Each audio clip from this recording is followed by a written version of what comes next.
Засгийн газар хэрвээ Гитлер байсан бол шүүх рүү марш. Жагсаал цуглаан эд өрнж байгаа энэ үед иргэдийн дунд засгийн газрыг олон улсын шүүхэд өгье гэсэн уриалга гарч захим орчинд маш олон хүн үүнийг дэмжиж давлгаалж байна. Тэр үнэхээр засгийн газрыг олон улсын шүүхэд өгч болдго юм уу? Тусгаар улсыг шүүх эрх олон улсын шүүхэд байдаг юм уу? Энэ талаар бид нар зөв мэдээлэл хүргэе. Эхлээд иргэдийн дунд яриад байгаа олон улсын шүүхийн ялгааг тайлбарлая л та. Олон улсын арбитрийн шүүхээс эхлэе л та. Энэ нь зөвхөн худалдаа, бизнес, эдийн засгийн хүрээнд үүссэн маргааныг шийдвэрлэдэг тусгай байгууллага. Тэгэхээр манай улсын засгийн газрын бүхэл нүүрсний хулгайчдыгч шүүх эрх байхгүй байж таарна. Тэгвэл хэдэл одоо хаана нандах вэ? Олон улсын эрүүгийн шүүхэд нөгөө мөдөө өгчхүүл юу яасан юм бэ? Гэтэ энэ нь бас л боломжгүй. Яагаад вэ гэхээр Монгол улсын засгийн газар Гитлер байсан бол болно л та. Учир нь энэ шүүх нь зөвхөн геноцид буюу аймаглан устгах, хүн төрөлхтний эсрэг гэмт хэрэг хийсэн хувь хүмүүсийг шүүдэг тусгай байгууллага. Инхээр чин манай засгийн газрыг хэн шүүх юм бэ? Олон улсын шүүх юм болов?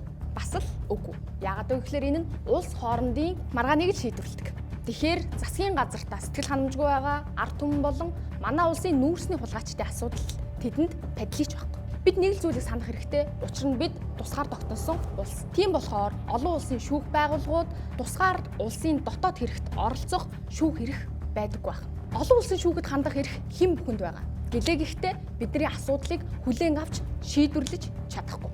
Тийм учраас олон улсын шүүхэд засгийн газраа өгөх боломжгүй байна. Тэгэхээр иргэдийн дунд үүсэж байгаа давлгаа нь үр дүнгүй ташаа ойлголт болж байгаа юм.